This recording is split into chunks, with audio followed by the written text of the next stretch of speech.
আসসালামু আলাইকুম, সাফিয়া তাকিম চ্যানেলে সবাইকে স্বাগতম। আমি পায়জামার এই মুহুরির ডিজাইনটি তৈরি করব। তার জন্য আমি প্রথমে এখানে এক টুকরো কাপড় নিয়েছি আর কাপড়টার পাশে নিয়েছি আমি 4 ইঞ্চি পরিমাণ এবং কাপড়টার লম্বায় নিয়েছি আমি 20 ইঞ্চি।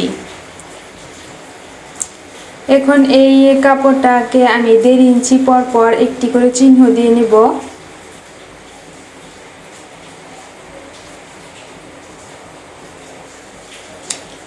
চিহ্ন দেওয়া হয়ে গেলে আমি স্কেলের সাহায্যে এটাকে লম্বালম্বিভাবে একটা দাগ দিয়ে নেব।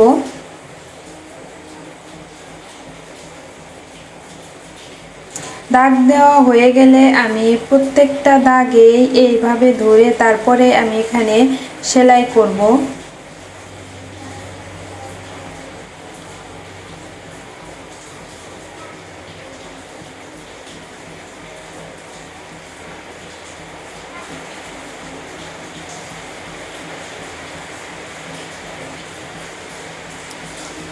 তো আমি এইভাবে সেলাই করে নেওয়ার পর আরেক টুকরো কাপড় নিয়েছি আর সেই কাপড়টাকে আমি এই ডিজাইনের উপর রেখে তারপরে এক পাশে সেলাই করব।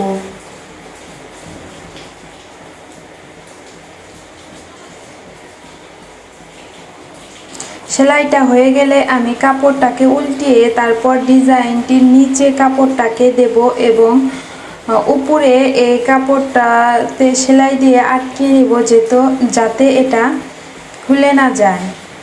তো এখানে আমি এখন একটি সেলাই দিয়ে এটাকে আটকে নিব। এটা তৈরি হওয়ার পর এখানে আমি আরেক টুকরো কাপড় নিয়েছি আর কাপড়টার পাশে নিয়েছি আমি 2.5 ইঞ্চি পরিমাণ এবং কাপড়টার লম্বাও নিয়েছি আমি 2.5 ইঞ্চি পরিমাণ। তো প্রথমে আমি এই কাপড়টাকে ভাঁজ দিয়ে একটি কোনা তৈরি করব।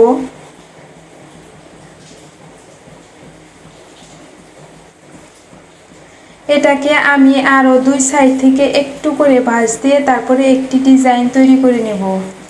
তো এই ডিজাইনটি এরকম করার পর আমি এটা নিচে সেলাই করে আটকে নিব যাতে খুলে না যায় আর এইভাবে কিছু তৈরি করে নেব। তো এখন যে ডিজাইনটি আমি আগে তৈরি করেছিলাম তো সেই ডিজাইনের প্রত্যেকটা 2 সেলাইয়ের মাঝখানে আমি একটি করে ডিজাইন রাখবো এবং তারপর সেলাই করব।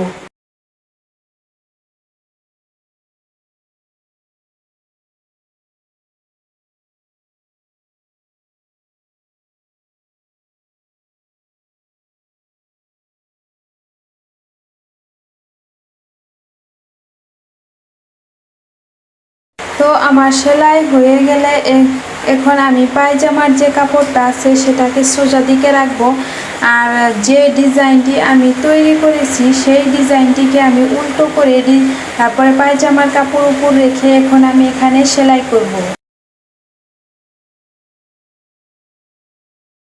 সেলাই হয়ে গেলে আমি এটাকে উল্টিয়ে দিয়ে নিচের কাপড়টা পায়জামার কাপড়ের দিকে এনে তারপরে আমি এখানে একটি চাপ সেলাই দেব। তো আমার ডিজাইনটি তৈরি হয়ে গেছে। আজ এ পর্যন্তই। আল্লাহ হাফেজ।